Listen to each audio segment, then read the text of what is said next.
तो इस बीच एक बड़ी खबर आप तक पहुंचा रहे, जहां आपको बताते चले कि अब चौधरी बिजेंद्र सिंह ने कांग्रेस ज्वाइन कर ली, कांग्रेस का दामन थाम लिया। इस वक्त की बड़ी अपडेट, जहां से कुछ ही देर पहले बीजेपी का दामन छोड़ दिया था बिजेंद्र सिंह ने, तो अब कांग्रेस का दामन थाम चुके हैं। इस वक्त की बड़ी अपडेट, कांग्रेस में शामिल हो गए हैं ब्रजविंद्र सिंह। इस वक्त की बड़ी खबर, जहां हिसार से बीजेपी सांसद थे बिजेंद्र सिंह, जिन्होंने बीजेपी का दामन छोड़ दिया, अब कांग्रेस में शामिल हो गए हैं। तो वहीं आपको बताते चले कि अभी उनकी जो मुलाकात थी, अभी कुछ समय पहले मल्लिकार्जुन खड़गे के आवास पर उनसे मुलाकात की, लेकिन अब कांग्रेस ज्वाइन कर चुके हैं ब्रजविंद्र सिंह। हमारे साथ हमारे सहयोगी महेश कुमार फोन लाइन पर जुड़े हुए हैं और ज्यादा जानकारी लेंगे।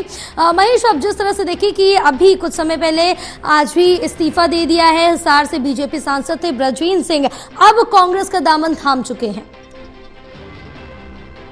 देखिए, साफ तौर से यहाँ पर वीरेंद्र सिंह का जो परिवार है असहज काफी समय से बना हुआ था भारतीय जनता पार्टी में, और बीते साल 2023 अक्टूबर 2 अक्टूबर की तारीख को मेरी आवाज सुनो एक बड़ा कार्यक्रम भी चौधरी वीरेंद्र सिंह की तरफ से किया गया था, जिसमें भारतीय जनता पार्टी को अपनी बात कहने की कोशिश वीरेंद्र सिंह की तरफ से की गई थी। लेकिन ना तो भारतीय जनता पार्टी में वीरेंद्र सिंह के परिवार की कोई आवाज सुनी गई, और ना ही अभी जो भारतीय जनता पार्टी टिकटों का ऐलान करने वाली है उसमें वीरेंद्र सिंह को टिकट पार्टी देने जा रही थी। तो ऐसे में यहाँ पर बड़ा फैसला वीरेंद्र सिंह के परिवार की तरफ से ले लिया गया है। यहाँ पर वीरेंद्र सिंह ने सांसद पद से इस्तीफा देने की जो जानकारी है वो भी सामने आ रही है, और उसके साथ ही भारतीय जनता पार्टी छोड़कर अब कांग्रेस पार्टी में वीरेंद्र सिंह का परिवार शामिल होने जा रहा है, जिसमें चौधरी वीरेंद्र सिंह, उनकी जो पूर्व विधायक माता है प्रेमलता, इसके अलावा मौजूदा जो सांसद है ब्रजेंद्र सिंह, वो अब कांग्रेस पार्टी का दामन थामने जा रहे हैं। तो ऐसे में अब कांग्रेस पार्टी को ये लग रहा है कि बदली परिस्थितियों में कहीं ना कहीं जो हवा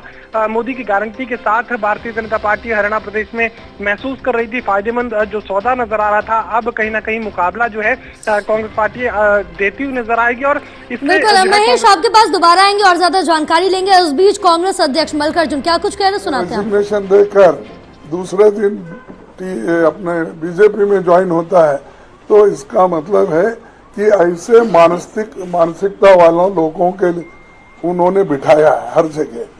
तो अब जो इलेक्शन कमीशन के चेयरमैन गोयल जी रिजाइन किए हैं, उनका कौन सा रहा है, थोड़ा देर इंतजार करके फिर बोलेंगे उसके बाद।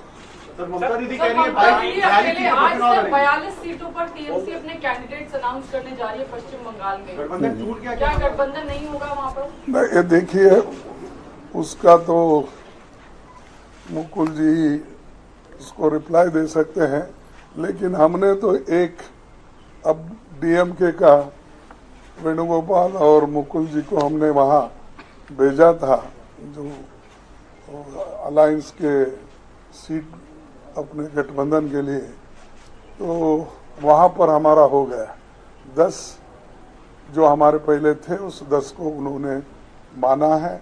मैं टीएमसी अपने डीएमके के नेता स्टालिन को धन्यवाद देता हूँ कि बहुत स्मूथली उन्होंने इसको सुलझाया और सब मिलके काम करना, इस पे सहमति बनी।